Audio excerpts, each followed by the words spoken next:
Et bienvenue sur Tant que je serai noire, le podcast qui aborde le désir et non-désir de maternité des femmes noires. N'hésitez pas à vous abonner à la chaîne YouTube et à mettre des petites étoiles sur Apple Podcast. Merci.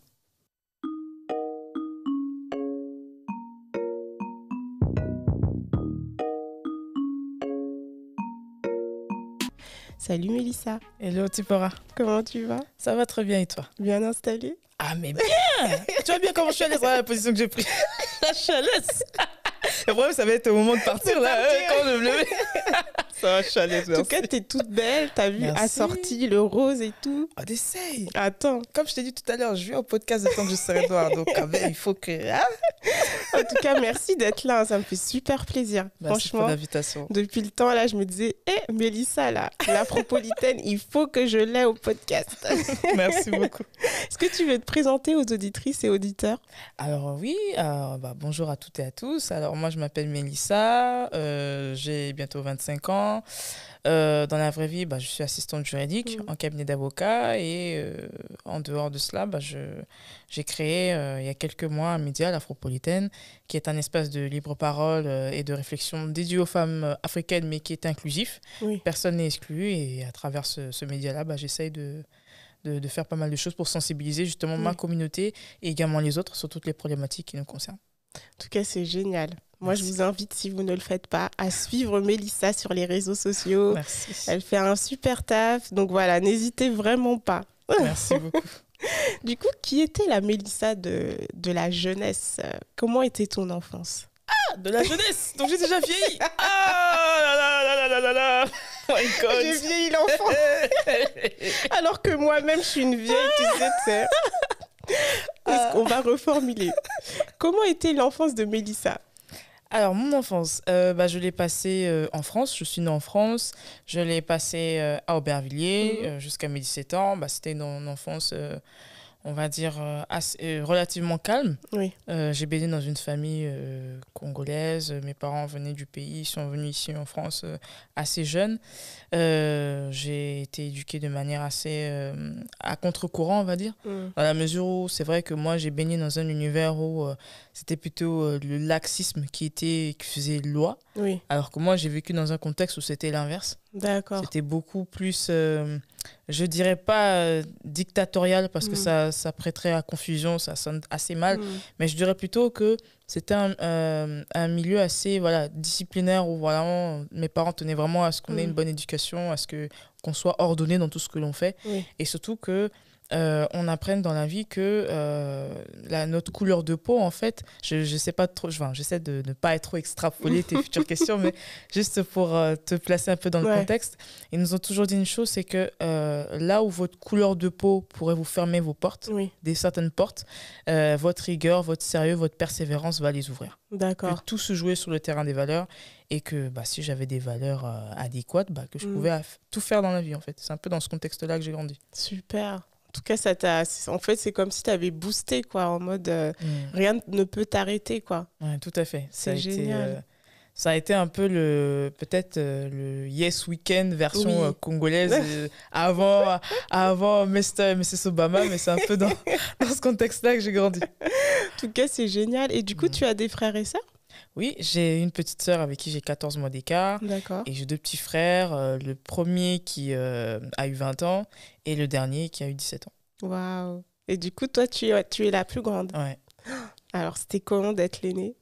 Alors, l'aînée, je dirais que c'est une expérience, assez paradoxale, dans la mesure où tu apprends énormément de choses. Oui.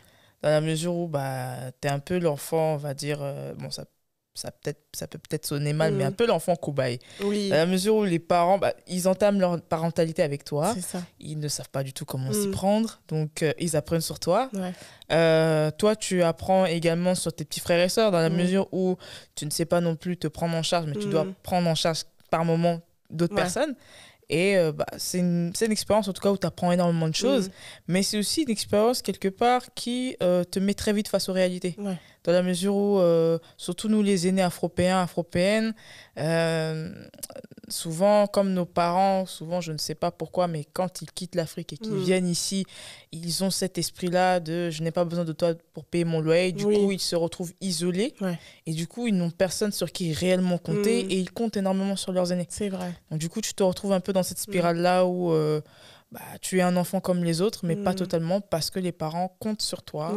Et c'est un peu ça. Mais je dirais, pour résumer cette expérience, que c'est une expérience honnêtement qui apprend énormément. Ouais. Toi, tu l'as plutôt vécu de manière positive, du coup. Je dirais les deux, mais si je dois faire la somme des deux, je dirais que c'est que du positif, dans la mesure où ça fait de moi ce que je suis maintenant. Je n'aurais pas été la Mélissa d'aujourd'hui si je n'étais pas passée par ce sur quoi je suis passée. Et aujourd'hui, du coup, ton rôle d'aîné est encore très fort? Ou est-ce que t'as... Moi, je sais que des fois, je mets des stops en mode ma vie aussi, il faut qu'elle compte, tu vois. Est-ce que toi, tu arrives à créer aussi certaines barrières des fois, parce que les darons, des fois, ils peuvent trop abuser, quoi. Ouais, totalement. Non, mais j'ai fait quelque chose de simple, j'ai pris ma retraite. Ah bah oui. Et 24 ans aîné, c'est beaucoup. Franchement, celle-là, je la retiens. Quand ma mère veut me dire « Mais pourquoi t'as pas fait ça ?» Moi, je suis à la retraite. Ah bah oui, non, ce que j'ai fait, c'est que si tu veux, j'ai amorcé un travail il y a quelques années, depuis mes 18 ans, de prendre beaucoup de recul dans la mesure où, certes, l'aîné, c'est un rôle que j'ai à vie, dans la mesure où, voilà, tu as toujours ce côté super protecteur, mais je me dis que chacun d'entre nous, on a chacun nos vies. C'est vrai. Et que être trop derrière eux, quelque part, ça les déresponsabiliser. Parce qu'ils se diront, s'il y a un pépin, il y a papa, il y a maman, il y a Mélissa qui est là. Ça. Et de notre côté, moi, j'ai besoin de souffler parce que j'ai ma vie. Exactement. J'ai mes choix et je ne veux pas non plus que leur vie ait un impact négatif sur la mienne. Donc, j'essaie vraiment de prendre du recul. Et ils savent que, voilà, s'ils ont un problème, ils peuvent compter sur moi. Mais je me suis j'ai pris énormément de distance par rapport à ce rôle-là. En tout cas, c'est franchement très intéressant, tu vois, d'avoir fait cet exercice et aussi jeune, tu vois. Hein, moi, je sais qu'à 25 ans, j'étais encore en mode, les darons ont dit qu'il faut faire ça, je vais le faire, tu vois. La prise de recul s'est faite plus tard et tu vois, finalement, ils l'ont accepté. En fait, les gens n'osent pas, je pense, mais il faut s'écouter, tu vois. Il faut s'écouter. Et toi, en fait, est-ce que tu... Non, on va poser la question, là, qui fâche. Non, mais j'attends cette question, je kiffe. Allons-y. Donc, on a parlé d'aînés, on a parlé de responsabilité. Est-ce que toi, du coup, le fait d'avoir été aîné, ça t'a donné envie d'être maman ou pas du tout? Est-ce que tu veux devenir maman ou pas? Alors, moi, mon rôle d'aîné n'a jamais réellement eu d'impact sur ma volonté ou ma non-volonté de devenir mère. D'accord. Dans la mesure où c'est vraiment deux choses que je dissocie. Même si c'est vrai que le fait d'être aîné, ça te donne un aperçu de ta future maternité. Ça te donne un aperçu des défis auxquels tu seras confronté, des joies aussi que tu vas connaître. Mais j'ai toujours fait la distinction entre les deux. Dans la mesure où, en tant qu'aîné, mes parents m'ont toujours dit, même si ils me donnaient énormément de responsabilités, que ce ne sont pas tes enfants. Ce sont nos enfants. Tu nous accompagnes, tu nous aides, mais tu n'es pas un troisième parent. Et d'ailleurs, ça me rappelle effectivement ce que me dit mon père. Mon père m'a toujours dit, tu n'es pas un troisième parent.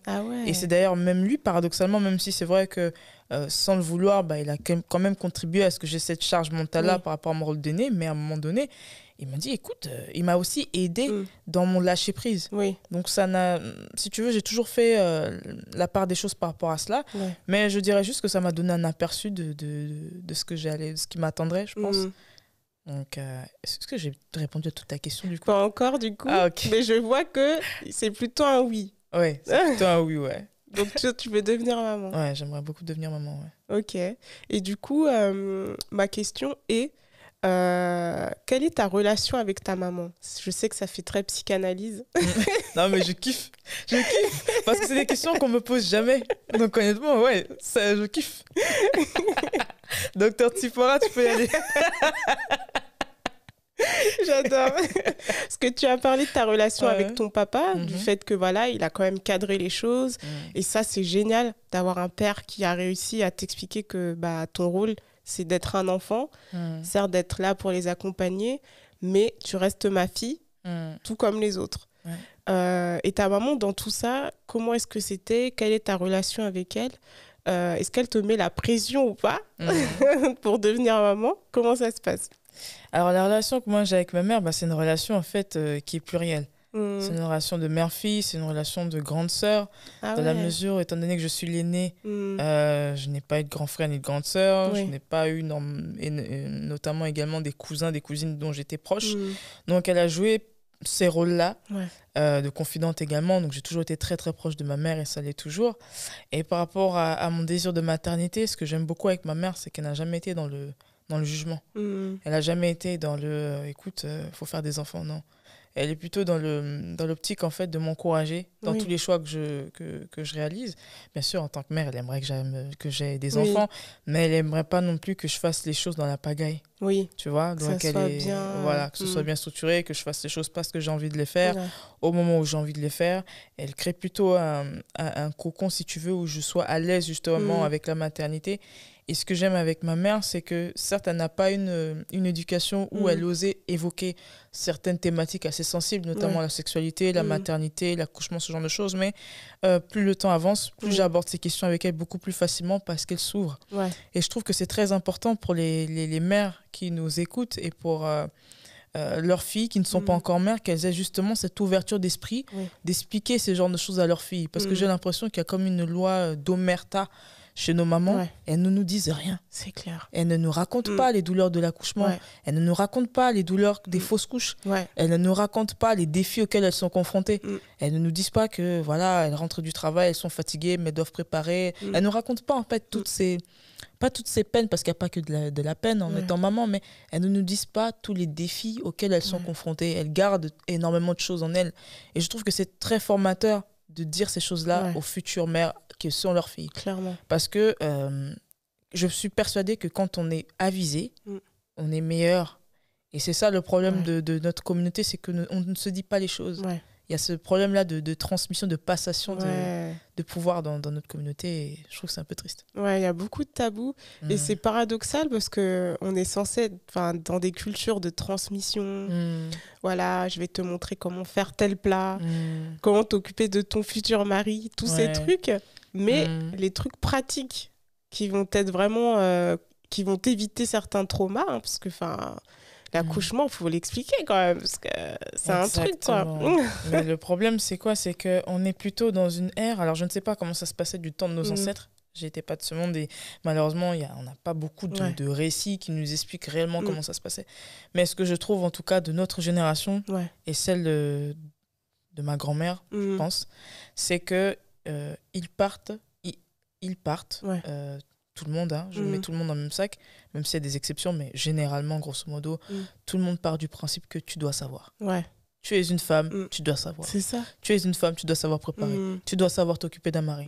Tu dois savoir faire ci, faire ça. Or que toutes ces choses-là s'apprennent. Mais oui. On n'apprend pas. Enfin, moi, par exemple, je sais que durant mon enfance, j'étais une fille très garçon manqué, très masculine. Et les gens s'offusquent quand ils me voient maintenant. Mais moi, je leur explique, mais c'est un processus. On apprend à prendre soin de soi. On apprend à s'aimer. C'est tout un process. Et je trouve que c'est dommage, justement, qu'on nous soumette à ce genre de dictat, là, le dictat de la connaissance. Oui. Il faut plutôt expliquer aux gens. Et quand vous expliquez aux gens, quand vous les formez, là, vous pourrez leur reprocher que oui, on t'a appris des choses, mais pourquoi tu ne les exécutes pas? Là, vous pourrez reprocher à quelqu'un. Mais vous ne pouvez pas reprocher à quelqu'un de ne pas savoir faire telle ou telle chose si vous n'avez pas pris le temps de lui expliquer. Clairement. C'est un peu ça. C'est oulala, tes enfants, ça va être génial. Tu vas être une maman géniale. Que Dieu t'entende. Tout ça, c'est la théorie, mais la pratique, et je sais pas si j'aurai la patience que j'ai là. Parce que tu sais, c'est enregistré, hein. Mais mes enfants, bon, si vous me regardez, bon, maman en parlait. Non, parce que le truc, c'est quoi? C'est que là, on en parle posément, mais après, dans le monde, est-ce que j'aurai la patience? Parce que des fois, on reproche beaucoup de choses à nos mamans, mais des fois, je me rends compte qu'on se retrouve dans des cas où on reproduit ce qu'on leur reprochait. Donc, j'essaierai en tout cas au max de faire mieux que... Mais en tout cas, moi, ce que j'aime bien dans ton profil, c'est... je pense qu'ils t'ont appris énormément de valeurs, Déjà, le fait que tu parles lingala, que tu donnes même des cours. Tu vois, je me dis, mais c'est dément, quoi. Enfin, moi, je pense que la génération de nos parents, après, je sais pas quel âge ils ont, mais c'était beaucoup, il faut s'intégrer, tu vois, il faut parler français, on parle pas la langue à la maison, tu vois. Et moi, ce que je trouve beau avec toi, c'est que ils ont pu te transmettre, parce que pour moi, la transmission de culture, elle se fait aussi à travers la langue. Et je me dis, bah, toi, tu as cette chance de pouvoir transmettre, si tu as des enfants, cette langue-là qui est très jolie et qui a tout un univers derrière, en fait. Quelle est la place pour toi de la transmission dans ce désir de maternité? Pour moi, c'est la base même de la raison d'être de ma maternité. L'envie de transmettre. Ouais. J'ai toujours été une personne qui aime la connaissance et qui aime la recevoir et la prodiguer. Oui. C'est d'ailleurs ce qui motive en fait toutes mes activités en dehors du travail. J'aime ça, j'aime donner des cours de lingala. C'est aussi ce qui me motive aussi pour l'afropolitaine. Enfin, j'aime ça en fait parce que je pars du principe que la vie en fait c'est ça, c'est donner et recevoir. Ouais. Et dans mon désir de maternité, c'est vraiment cette envie-là de transmettre. Parce que c'est vrai que oui, en dehors du travail, je transmets dans ma vie privée, ce genre de choses, mais de pouvoir contribuer à élever une personne qui sera plus tard un citoyen, une citoyenne, et qui va pouvoir contribuer à ce que, bon, à sa petite échelle, mais contribuer à ce que ce monde aille mieux. Ouais. Pour moi, je trouve que c'est une lourde responsabilité, pardon, mais une très belle responsabilité. Ouais. Et pour moi, c'est le travail de toute une vie, et j'aimerais accomplir ça parce que pour moi, c'est important. Quand je vois le travail que mes parents ont fait sur moi, bah, j'ai envie de leur dire, waouh, certes, vous n'avez pas eu les grands diplômes, vous n'avez pas gagné les plus grands salaires, mais vous avez fait la chose la plus extraordinaire au monde, c'est-à-dire mettre au monde quelqu'un et l'élever et faire d'elle et de lui une personne. C'est ça. Une personne utile à la société. Et je trouve que c'est extraordinaire comme métier. Pour moi, c'est le plus beau métier du monde. C'est super beau. Non, c'est super beau. Et moi, la question du coup qui me vient à l'esprit, c'est... Donc toi, tu parles beaucoup du concept de... Enfin, c'est pas un concept. Nous sommes afropolitaines.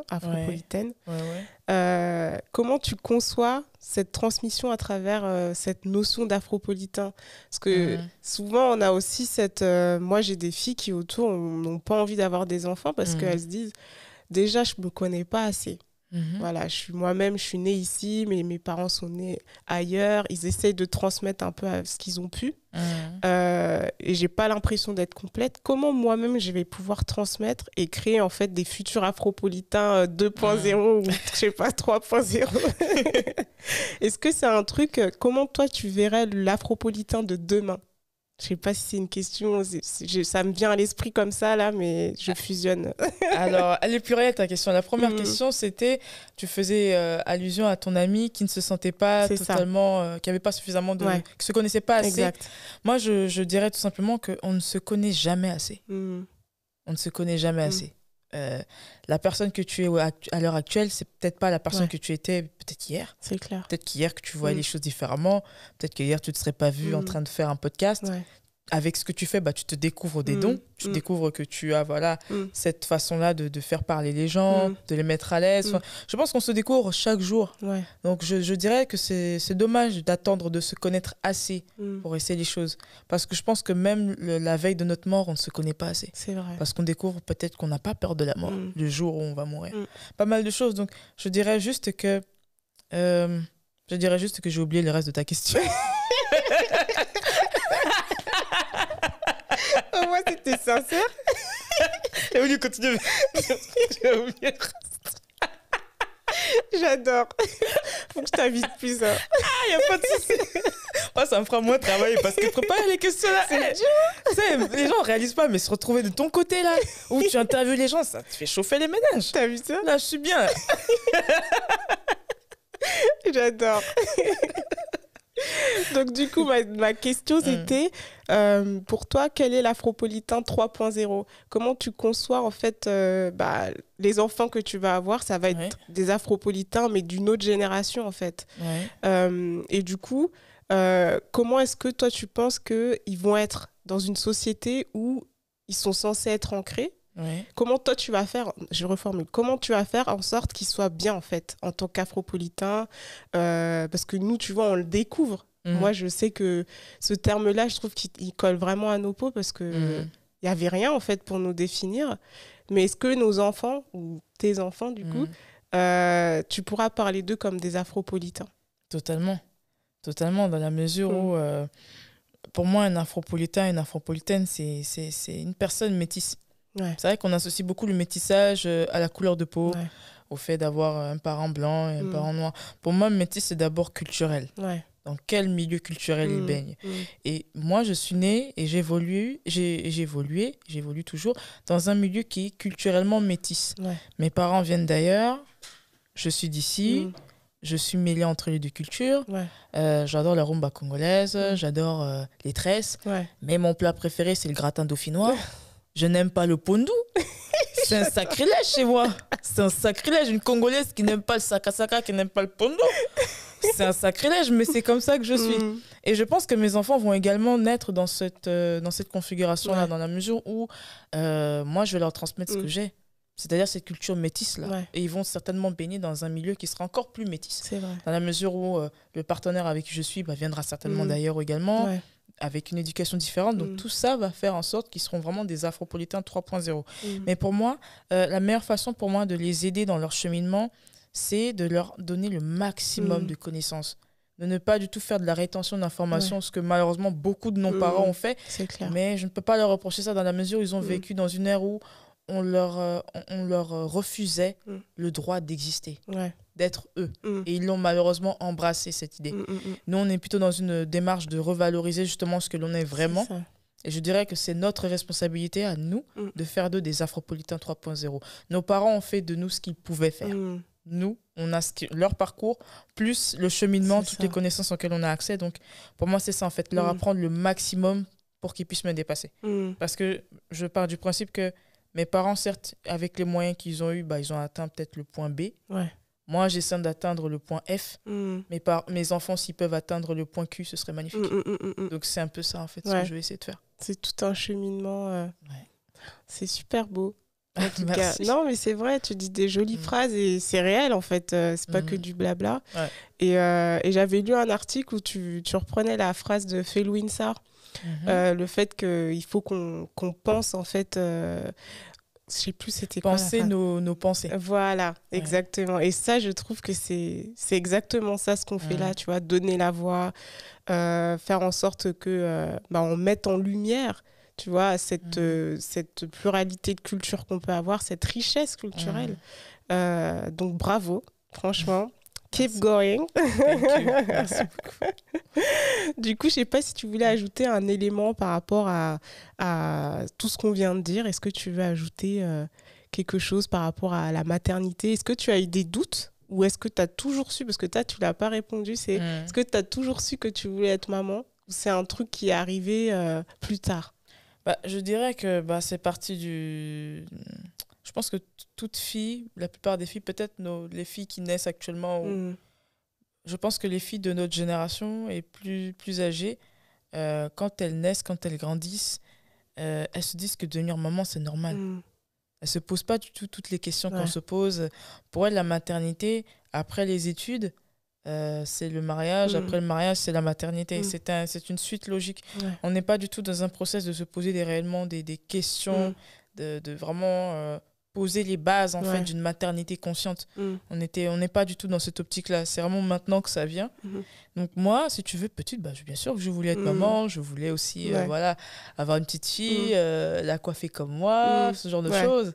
Mais c'est vrai que plus je prends de l'âge, plus mon besoin de maternité devient conscient. C'est-à-dire que je me demande pourquoi je veux avoir des enfants, quelle éducation je vais leur transmettre d'un point de vue spirituel, émotionnel, intellectuel. Quelles sont les bases en fait que j'aimerais poser dans leur vie, qu'est-ce que j'aimerais leur transmettre que mes parents m'ont transmis, qu'est-ce que j'aimerais ne pas leur transmettre de ce que mes parents m'ont transmis. Donc je suis vraiment dans ce questionnement-là et je pose en fait les bases d'une maternité consciente, je dirais. Donc c'est un peu ça.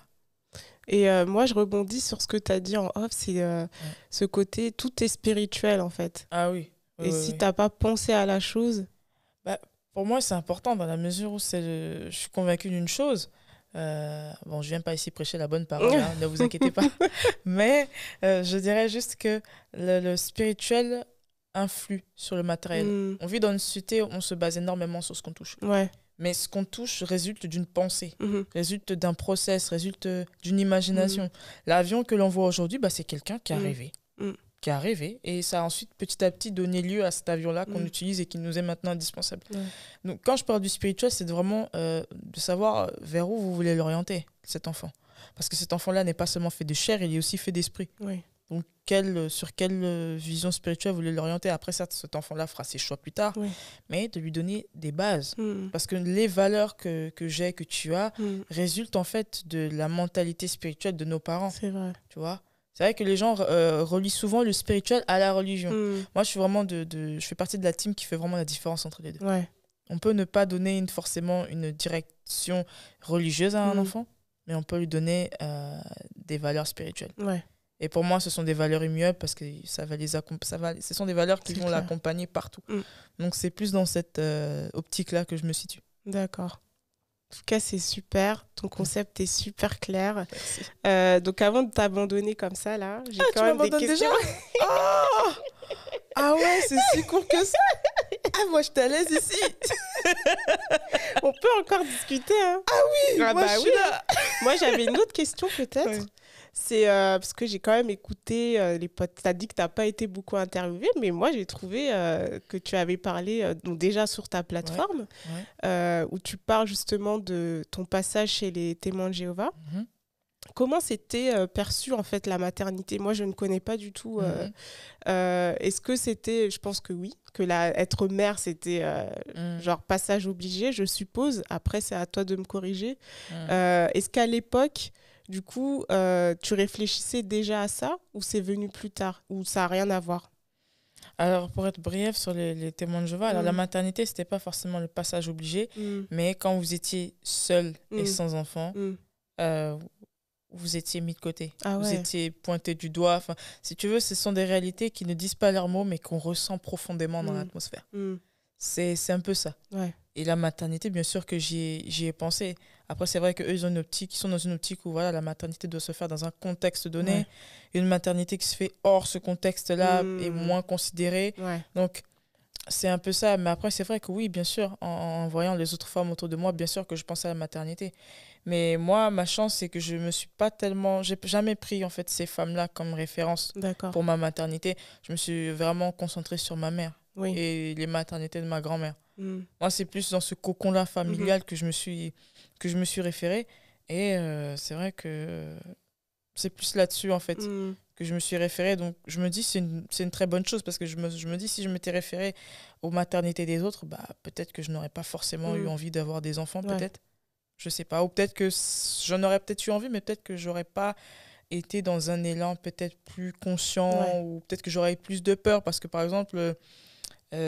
j'étais petite quand ma mère vivait parce que j'ai vu 2 de ses grossesses, mes deux derniers petits frères, et c'est vrai que j'étais petite et de voir ma mère, même si je comprenais pas tout, mais de la voir passer avec ses différentes phases de grossesse, je l'ai jamais vue à aucun moment, même si elle devait certainement souffrir pendant ces moments-là, mais je ne l'ai jamais vue, si tu veux, être dans le regret d'avoir des enfants, même si c'est pas forcément, même si elle ne les a pas forcément eu au moment où elle voulait les avoir, même si ça arrive, hein, dans une vie de femme, on a des enfants, on ne s'attend pas à les avoir, mais je l'ai toujours vu dans une optique d'accueillir en fait chacun de ses enfants, de les accueillir et de leur faire une place dans sa vie, dans leur cœur, et je pense que ça m'accompagne également dans cette volonté-là de maternité. Et là, tu parlais de ta grand-mère, il me semble que ta maman et ta grand-mère, c'est tes figures. Ah ouais. Quelle est ta relation? Donc ta grand-mère, elle est encore là et elle est en France? Alors ma grand-mère est décédée. Ah mince. Mais oui, elle a vécu, elle est venue ici en France à l'âge de 40 ans. Donc je dirais que ma grand-mère, si tu veux, pourquoi je parle autant de ma grand-mère, c'est parce que pour moi, c'est la première afropolitaine de ma famille. Ça a été, elle a quitté son pays, elle est venue ici, elle s'est intégrée. Voilà, ma grand-mère, c'était quelqu'un qui pouvait manger du manioc et puis regarder un film de Louis de Funès le soir. Tu vois, donc c'est pour ça en fait que je la cite vraiment en tant que modèle afropolitain, mon premier modèle afropolitain, dans la mesure où pour moi, un afropolitain, c'est quelqu'un qui a 2 cultures Et elle avait sa culture d'ailleurs, mais elle a également acquis la culture d'ici. Ouais. Et ma mère, pourquoi? Parce que c'est la première femme de ma vie. Mm. Et je pense que même si nos pères font beaucoup dans nos vies, je pense que s'il y a bien une personne qui peut réellement nous apprendre à être une femme, c'est d'abord nos mamans. Ouais. Et la première personne qui m'a appris à être une femme, c'est ma maman. Mm. Et pourquoi j'ai l'impression que pour toi, la femme, c'est vraiment au centre de tout. Enfin, tu vois, femme puissante. Enfin, tu fais beaucoup, en fait, pour les femmes. Et accessoirement noires, mais c'est quelque chose qui est très présent chez toi. Est-ce qu'il y a une raison? Est-ce que c'est justement cette relation que tu as forte avec ces deux femmes qui t'ont accompagnée toute ta vie? Je dirais une chose, c'est que dans la Bible, il est dit que il faut aime-toi toi-même. Enfin, aime ton prochain comme toi-même. Et mon premier prochain, c'est les gens qui me ressemblent. Ouais. Les premières personnes qui me ressemblent d'un point de vue biologique, ce sont les femmes. Après, les femmes, ce sont les femmes de ma communauté. Ouais. Et après, les hommes de ma communauté. Et ensuite, j'élargis le cercle. Donc, c'est un peu ça. Pourquoi ça me tient autant à cœur? Parce que c'est des personnes qui me ressemblent. Je connais leurs problématiques. Mon but à moi, c'est justement de briser l'omerta, de se dire les choses. Nous, les femmes, on a ce besoin-là, même si c'est vrai qu'il est souvent décrié, on pense que c'est un caprice, mais non, on a besoin de se parler comme on se parle. C'est un besoin. Les hommes fonctionnent certes différemment, mais nous, c'est un besoin vital de se parler, de se dire les choses. Et en vue d'une société où on est de plus en plus individualiste, on court dans tous les sens et on n'a pas le temps de se retrouver. C'est vrai. Et en plus, en tant que femme noire, on a nos problématiques à nous. Nous vivons dans des pays qui ne sont pas les nôtres. Nous sommes confrontés à des défis du fait de notre sexe, mais aussi du fait de notre couleur de peau. Donc, toutes ces problématiques-là font quelque part, ça crée des maladies que les autres communautés peut-être ont, mais pas autant. C'est ça. Le cancer de la prostate est beaucoup plus développé chez les hommes noirs. Pourquoi? C'est encore une question. Il y a pas mal de choses comme ça. Et je pense que c'est important de mettre les mots sur les choses. Et c'est un peu le but de mon espace, de ça, en fait, d'œuvrer, en fait, pour mes pairs. Ouais. Pour moi, c'est ça, en fait. C'est pas du tout dans une optique d'exclure les gens, non. Enfin, je n'aime pas trop, en fait, dire ça, mais je me retrouve souvent dans des positions où je suis obligée de dire que, voilà, je n'exclus pas les gens. Oui. Non, un Polonais, quand il fait son restaurant polonais, il n'a pas besoin d'expliquer que, oui, je ne vous exclus pas, non. Tu viens chez lui, tu manges Pologne. Bon, je sais pas ce qu'il mange là-bas, mais tu manges ce qu'il mange. Mais nous, on est toujours dans cette position-là où on doit sans cesse justifier pourquoi tu fais un truc pour ta communauté. J'ai envie de dire, écoute... Je dois aimer mon prochain quand même. Mon premier prochain, c'est celui qui me ressemble. Et la première personne qui me ressemble, à part les membres de ma famille, c'est toi. C'est les autres. Ouais. Et est-ce que tu vois une évolution entre... Parce que c'est tout récent, ton média, mais tu as fait énormément de choses et ça marche super bien. Est-ce que tu vois une évolution dans les mentalités, dans les échanges que tu peux avoir? Est-ce que tu disais de briser l'omerta, est-ce que tu vois que ça commence à se faire et que ça s'est reçu en fait positivement? Alors, changer les mentalités, c'est un peu tôt pour le dire parce que je n'ai pas encore 1 an de vie avec l'Afropolitaine, mais je dirais en tout cas que ce que j'observe, c'est que les gens, certes, ne sont pas tout le temps d'accord avec les propos de mes invités, ça je l'entends, ça il n'y a aucun souci, mais ce que j'apprécie, c'est le fait que ça soulève le débat sur des questions qui étaient pour moi enterrées. Oui. Par exemple, il y a un podcast qui avait pas mal fait parler. C'était un extrait que j'avais diffusé sur le phénomène d'infantilisation des hommes noirs. Oui. C'est quelque chose dont tout le monde sait que ça existe, mais c'est pas spécifique aux hommes noirs. Oui. Mais je parle des hommes noirs parce que ce sont les hommes de ma communauté. Exact. C'est des choses dont on parle entre nous. Ah, les hommes sont ceci, il fait des enfants, il s'en va et tout, pas mal de choses comme ça.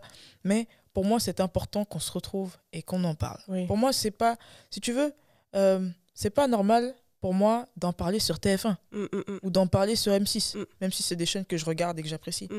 Mais je pars du principe que le linge sale ou le linge propre se nettoie en famille. C'est clair. Donc, c'est pour ça que j'ai voulu créer ce média. Oui. C'est un média qui est fait par l'une d'entre nous. C'est pour vous et on parle entre nous. Ouais. C'est ça, en fait. Donc, je pense que ça a plus permis c'est un peu, en fait, ça a soulevé le couvercle, en fait. Ouais. Si tu veux, il y avait pas mal de choses qui bouillonnaient dans la marmite. Moi, ce que j'essaye de faire, en fait, c'est de soulever le couvercle. Oui. pour que tout ça sorte. Et je pense qu'après, si ça fait évoluer les mentalités, je pense que je pourrais le dire dans quelques années. Ouais. Si je continue toujours à faire ce que je fais. Mais ce que j'apprécie aussi, c'est que moi, ça me permet d'apprendre énormément des gens. Parce que les gens, quand ils me font part de leur retour, j'apprends énormément. Et puis, ça me permet de faire de très belles rencontres, d'apprendre. Et puis, ça me permet aussi de me découvrir.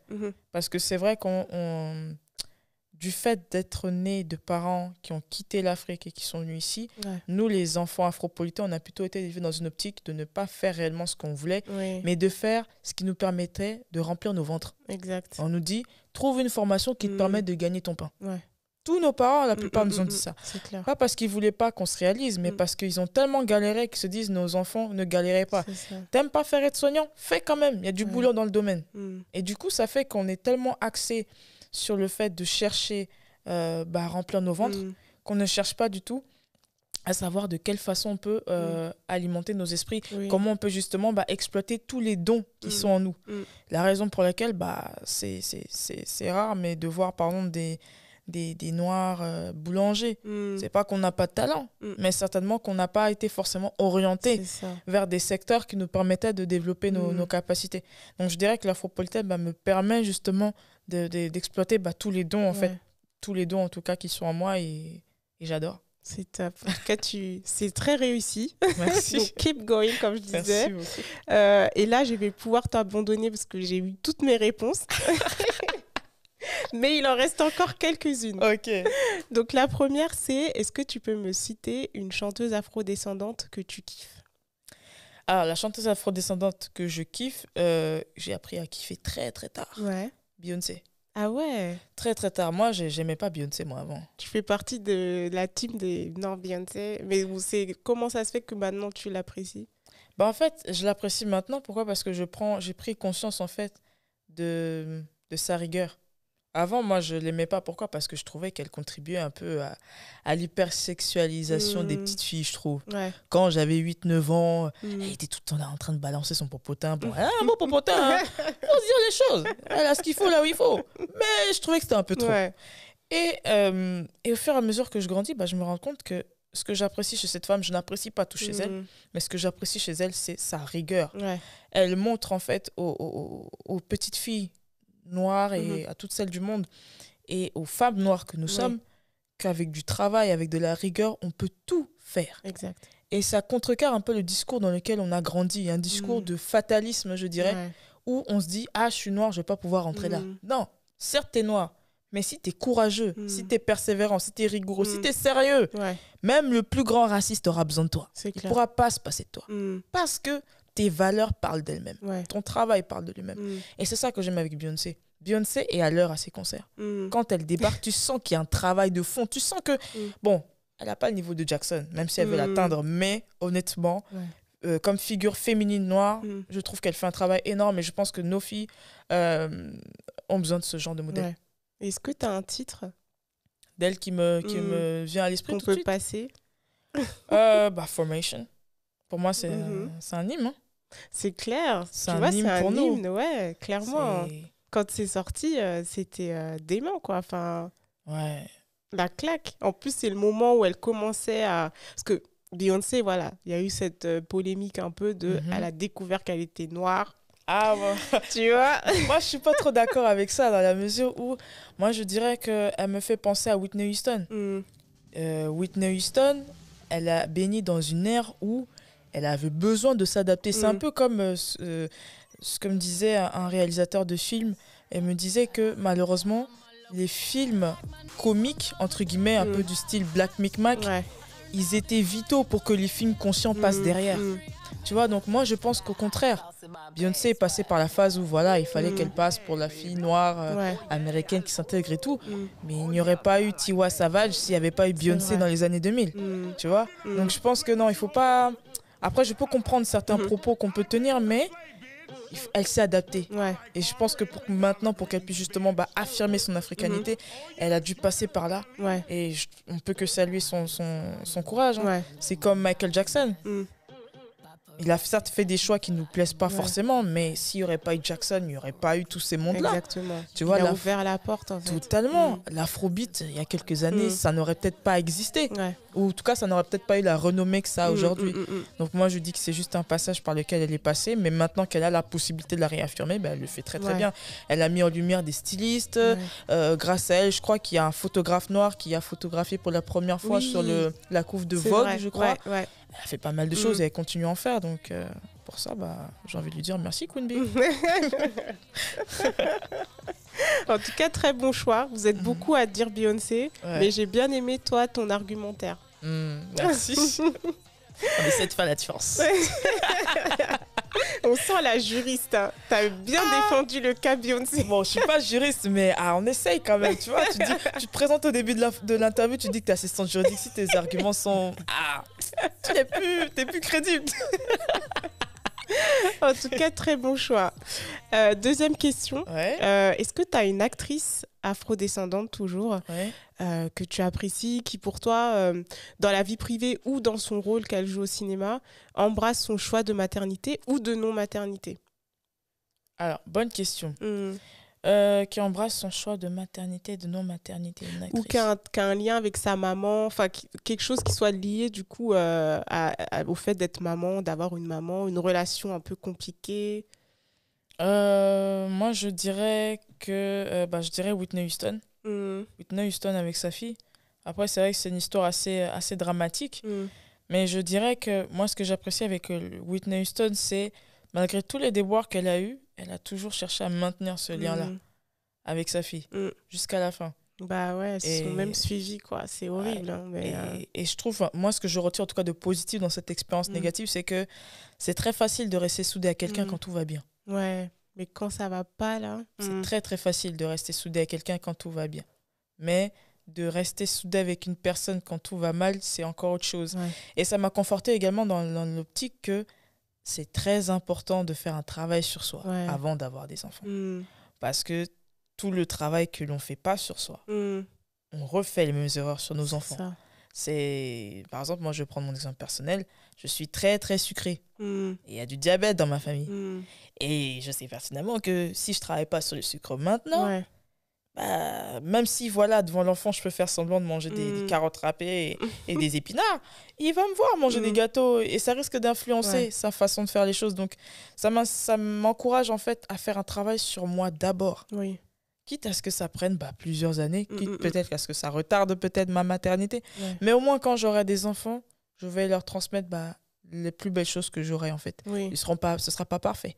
Mais le fait d'avoir fait un travail en amont, ça me permettra d'être une maman peut-être plus responsable. Très bien. Et dernière question. Comment tu terminerais cette phrase? Tant que je serai noire? Tant que je serai noire, je serai parfaitement imparfaite. Waouh. En tout cas, ça, c'est vraiment original. Hein. Mélissa, dans toute sa splendeur. Attends. Merci. Non, sérieux, c'est super beau. Franchement, merci. En tout cas, d'avoir accepté l'invitation. Merci à toi de m'avoir reçu. Honnêtement, c'est normal. Hein. J'ai kiffé. Maintenant, il faut voir mesdames lever. En tout cas, c'était top. Merci beaucoup, Mélissa. Merci, Tifora.